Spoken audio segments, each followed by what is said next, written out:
Okay, so we are going to discuss Chapter 5, Accounting for Corporations. We're already done with partnerships, no? Partnership formation, no? We're done with partnership operation, then partnership dissolution, and partnership liquidation. Now we are ready for our accounting for corporation. So there are three types of organizations. So we have the sole proprietorship, where you have discussed the accounting for sole proprietorship for from your accounting one or your RBA, no? Then we're done with partnership, and now we will be discussing about a corporation. So when we say a corporation is an artificial being created by operation of law, having the right of succession and the powers and attributes and properties expressly authorized by law or incident to its existence. So when we say corporation, so it's an artificial being. So there is a separate entity, no?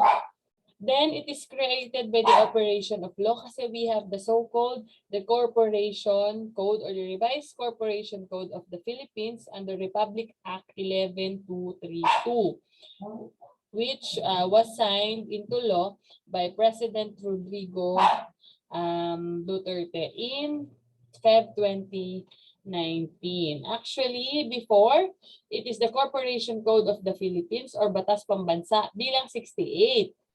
Okay, so nito lang siya nalagdaan, no, yung sa kay President Rodrigo Duterte. It's just a revised corporation code. So may mga binago lang.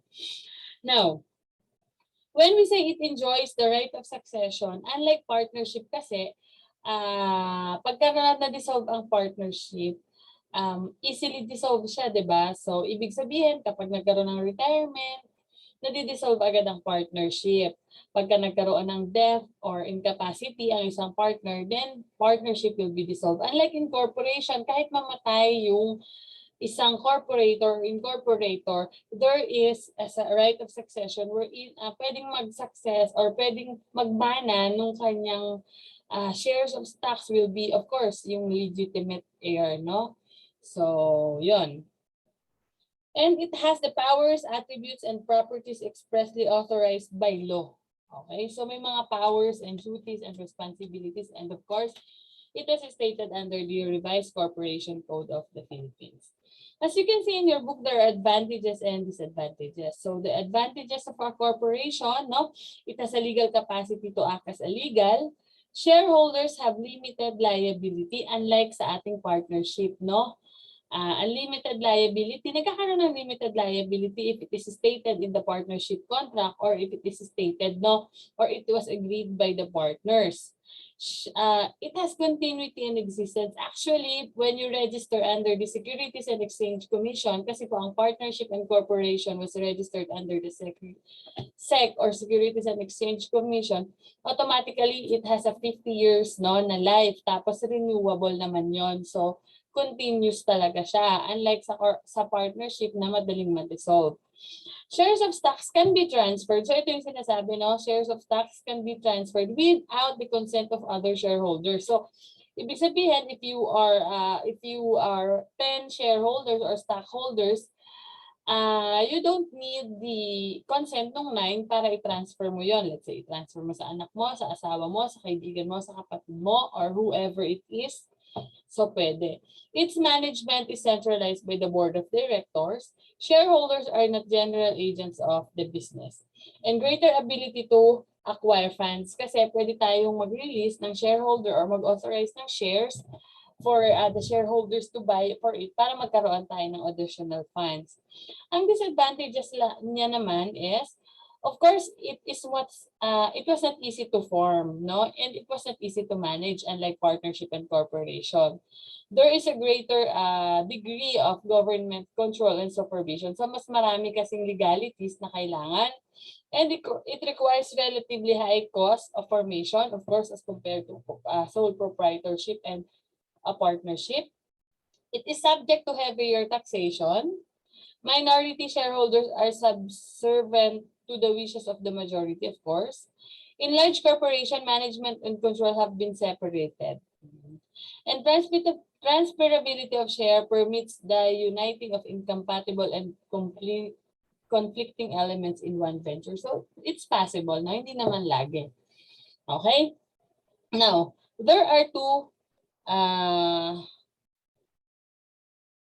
class, no, of a corporation or classes of a corporation under Section 3 of the Revised Corporation Code. The stock corporation and non-stock corporation. So when we say stock corporation, ang capital was it has a share capital divided into shares and are authorized to distribute. So as we go along, mas maiintindihan niyo what is this, no? What are these, no? When we say non-stock, edi ibig sabihin nun, walang stock, there was no share capital, no? A non-stock corporation is one where no part of its income is distributable as dividends to its members or trustees or officers. Any profit that a non-stock corporation may obtain as an incident in its operation, whenever necessary, be used for the furtherance of purpose or purposes of the corporation which organize. So, ibig sabihin, these are non-profit corporation. Ano ba yung mga non-profit corporation? Hospital, associations, organizations na mga, let's say, anong tawag dito? I forgot the term. Yung mga,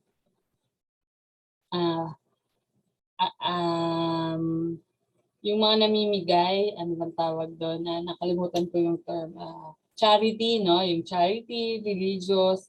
So yan yung mga non-stock corporations. Okay. Meron kasi silang purpose, specific purpose, bakit create yung non-stock corporation. Unlike stock corporation, automatically that's for profit. The reason why they created such corporation is for them to earn money. Okay. Other classification are according to number of persons, corporation aggregate, a corporation consisting of more than one corporator, corporation sole or special form of corporation. It's usually associated with the clergy, or it is a corporation which consists of only one member or corporator and his successor, such as a bishop. Special form yan, ano? According to nationality, it could be domestic. Domestic kapag dito na-create under the Philippines. Foreign, it is formed under the existing laws of other countries. Public or private purpose. Public corporation, it is formed or organized for the government or portion of states, no? So, yan yung mga public corporations such as yung mga government-owned and controlled corporations such as SSS, Land Bank. So, they are created for public, no, or for government, no? Private corporation, ang private corporation, yan yung mga private individual na nag-create ng corporation. It's either for profit or non-profit. According to charitable purposes, ecclesiastical corporation for religious purposes, eleemosynary corporation for public charity, and civil corporation is for business naman. Then according to the legal right to corporate existence, de jure and de facto, meron din sa partnership yan, no? When we say de jure, all it is organized, no, in strict conformity with the law, while de facto is some of legalities are not yet complied, so de facto corporation. Then degree of public participation with regard to share ownership. Closed corporation, a corporation whose share ownership is limited to selected person of a family. Normally, these are the family corporation. When we say open corporation, available lahat ng share for subscription by any person. So yan naman yung mga usually nasa yan yung pwede kahit sino, no? When we say publicly held corporation, so may mga shares of stocks kasi na binibili or listed siya through the Securities and Exchange Commission. So yan yung mga shares na binibili under forex or foreign exchange.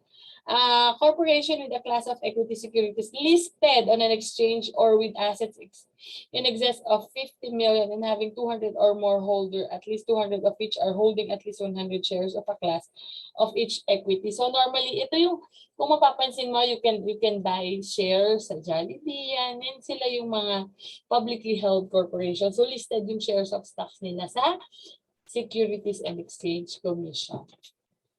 according to the relation to another corporation. So meron tayong tinatawag na parent or holding corporation and the subsidiary corporation. So pag sinabi nating parent, parang yan yung main branch. Pag sinabing subsidiary, controlled siya ng main or ng parent corporation. Okay? As to components, the components of a corporation are corporators, those who they are the stockholders or shareholders in a stock corporation, or members naman ang tawag sa kanila if it's non-stock.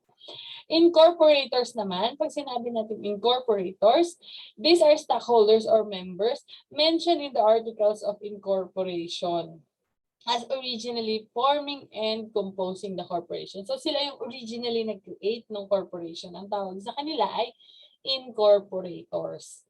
Okay.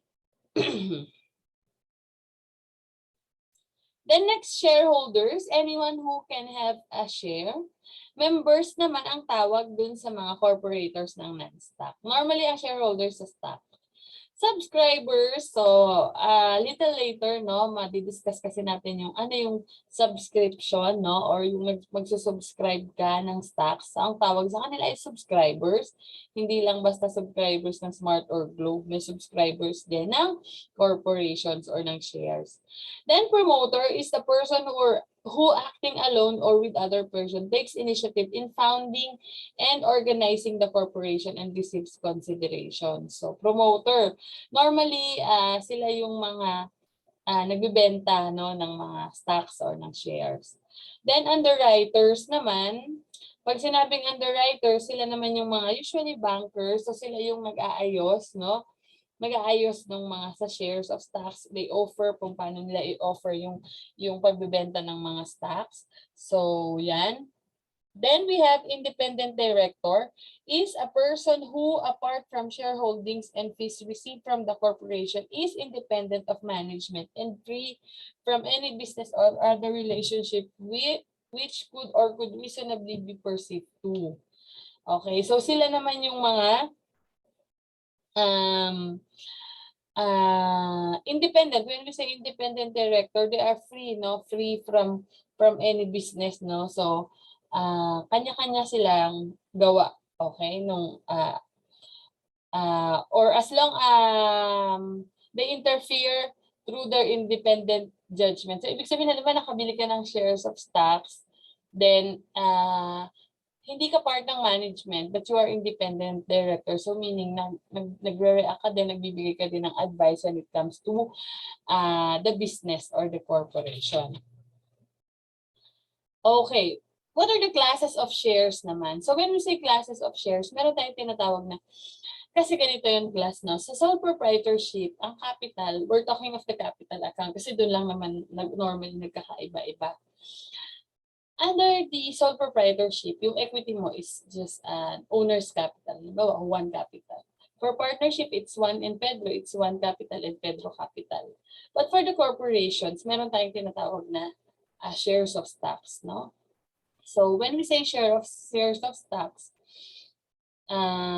it could possibly has a par value share. So pag sinabi natin par value shares, meron siyang specific amount. Fixed siya in the articles of incorporators. Pag no par value shares, edi walang par. Pero pagka no par value share, minsan may stated value yon para malaman mo magkano yung value ng stocks. Then, just in case lang, no, that there is no stated value, ang minimum po na value ng stocks ay 5 pesos per share. Then we have the voting shares. Pag voting shares, ibig sabihin you have the right to vote. Kasi pag sinabi natin nag-authorize ng 1,000, subscribed and issued yung, let's say, issued yung 900. So, let's say yung mga 900 na yon, meron doon na may voting rights. Yung iba walang voting rights. Kasi depende yun sa articles. Let's say, if you have 5 shares, you have 1 voting right. Eh, paano kung 2 shares ka lang? Then your shares are non-voting rights. No? You don't have the right to vote. So, depende kasi. May shares na may voting, pwede rin nilang ilagay yun sa articles na a certain, etong ano na to is may voting rights, itong isa is wala. 1:1, pwedeng ganon. Depende. Ordinary shares, preference share. When we say ordinary shares, you are entitled pro rata for the division of profits and losses without any preference. Ang kaibahan ng preference, nauna ka kasi may preference ka when it comes to the sharing, no, ng income. Okay. Founder shares may be given certain rights and privileges not enjoyed by the owners of the other stocks. Redeemable shares. So when we say redeemable shares can be redeemed, no? These shares, they are shares which may be purchased by the corporation from the holders. So halimbawa, binenta natin siya sa isang shareholders, but it could be redeemable. So pwedeng i-redeem ng corporation, bawiin dun sa shareholders, no? Treasury shares naman, let's say meron ng mga shares tayong na-issue, pero these stocks naman or shares have been issued na and as fully paid and later reacquired. Na-reacquire natin siya. Promotion shares, these are issued shares or issued to the promoters as compensation in promoting the incorporation or the corporation. Convertible shares, convertible, so from the word convertible. Okay, on page 5-9, you can see there, no, what are the contents of the articles of the corporation. Of course, it's the name of the corporation, the specific purpose for which the corporation is formed, the principal place of business, the term of existence, if the corporation has not elected perpetual existence, the names, nationalities, and residences, the number of directors, which shall be not more than 15, or the number of trustees, which shall not be more than 15, or the number of trustees, which should be more than 15. So kapag directors, pag directors kasi normally yan dun sa stock corporation, pag non-stock, it's trustees. The name, nationalities, and residences, who shall act as director and trustee. If it is a stock corporation, yun yung sinasabi ko, pag stock corporation, the amount of authorized share capital in pesos, the number of shares into which it is divided. In case the shares are fair value shares, the par value of the share. Then the names, nationalities, and residences of the original subscribers, the amount subscribed and paid for each subscription. In case no par, the articles need only to state such facts and the number of shares into which said share capital is divided. If it is non-stock, the amount of its capital, kung magkano yung capital na in-invest, the names and nationalities and residences. Such other matters na pwede, no? Halimbawa, kung ano yung mga preference, ano yung ganito. Then, the arbitration agreement may be provided kung ano yung mga possible na income, income division na depende doon sa share na meron ka. Okay, so the next page, yung mga next page actually ay sample na, no, ng articles of a corporation. Okay, then we have bylaws. So sa bylaws naman, these are the rules. So rules ng corporation yan for internal governance, no? O kung paano nila palalakarin. Nandiyan yung time, place ng meeting, kung ano yung mode, no, ng pag-mono-notify sa meeting, required quorum, etc. No, you can read it. No minimum capital stock. Stock corporation shall not be required to have a minimum capital except as otherwise specifically provided by law. But normally, the minimum paid in capital of at least 5,000 pesos, no, under the Corporation Code of the Philippines. Wala na pala yan. It was already deleted. Okay. The requirements under Section 13, yung dati kasi ito, at least 25% of the authorized capital stock must be subscribed and at least 25% of the total subscription must be paid was also deleted. So dati yan yung napag-aralan natin. Let's say ang subscription natin is 1 million, 25% of that must be subscribed. Okay? And halimbawa, 25% of 1 million is 250,000. And then 25% of that must be paid. Or kapag less than doon is 5,000 ang babayaran. So binabayaran yun sa SEC kasi. Doon yun ang dapat makita. Okay. Basic organizational structure. Of course, we have the shareholders. They are the owners. Then, the shareholders will elect board of directors. So, yun yung napapanood sa TV. Pag malaki kasi yung voting rights mo, pag mas marami kang shares, mas malaki ang chances to become part of the board, no? Then, we have officers and then employees. Yeah. What are the different rights of course, no, ang mga officers natin, we have dun sa board of directors, we have the president or chairman of the board, may corporate secretary, corporate treasurer. In any case, no, hindi pwedeng maging corporate president at the same time corporate treasurer. Yun ang pinakabawal. Okay, so yun.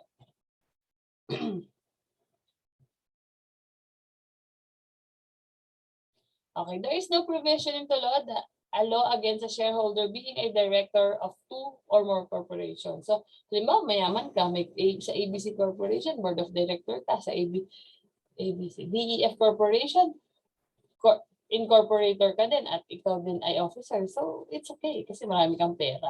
No? Pero ang bawal, yung sa isang korporasyon, isa kang president at isa kang treasurer. No? Siyempre, no? That's conflict of interest. Okay, siyempre, who approves, it's the president. And then who holds the money, it's the treasurer. Okay? So what are the different rights on page 5-16 ng shareholders? So, ibig sabihin, ayan yung mga rights, no? You can read it, no? Ibig sabihin, you have the rights to be issued certificate of stock. Let's say I own 10 shares, so dapat meron akong certificate of stock. Meron ako right to vote if it is a voting shares. I have the right to elect. Yun eh, kapag ka nagpapalit ng board of directors. So, kung ilan ang voting rights mo. Kung meron kang 10 shares, may 10 rights ka, no? Ganun. You have the right to adopt, amend, and repeal bylaws. Siyempre, pwede kang magsalita, no? Pero kasi yan, lahat naman yan, class, pinagbobotohan sa board, no? You have the right to purchase of a new shares issued to maintain at the same percentage, so pwede kang bumili. This is called to be the preemptive right. Okay? Right to receive dividends, no? So, ibig sabihin, meron kang dividends kapag nagkaroon ng declaration. Hindi pwedeng sila lang. Kasi may shares ka. You have the rights to inspect, no, corporate books and records. And then you have the right to participate in the distribution of corporate assets, of course, if there is a corporate dissolutions. What are the different corporate books and records? So we have the minutes for meeting, stock and transfer book, book of accounts, no, yung sa mga journals. Then you have their subscription book, shareholders ledger, subscribers ledger, and stock certificate book. Okay. So I think that is all on chapter 5, no? So siguro all I can do to help you is, or all you can do to help yourself is to read it again, no? Anyway, it's on your book, no? I prefer to discuss more on the next page kasi that's more important on for the accounting for corporation. So paano ba natin sila i-account? So normally nga, as I have mentioned earlier, so magpo-focus tayo more on how are we kasi kung mapapansin mo dun sa partnership, paano lang tayo nag-form. So more on capital account, di ba? Paano siya pinorm, paano kapag ka nagkaroon ng income, paano yung sharing nila, then pag nag-dissolve and nag-liquidate. So more on a capital account. So ganun din po yung gagawin natin under the corporation, no? We will discuss how are we going to account for the issuance of share, for the subscription, paano kapag may treasury, stocks, so, yun. And we will discuss more on what are the different shares, no? So yung mga redeemable shares, convertible shares, callable shares.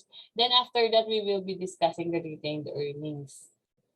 Okay? So pag sinabi nating retained earnings, so yun yung earnings ng corporation, yung income actually. So tingnan natin, no? Yun yung kasunod. So I think we're ready on the next chapter. So it's chapter 6, no? The share capital. That's all for chapter 5. So I hope you read it, no? Because I might be giving you a quiz for chapter 5 sooner or later. So that's all. Thank you.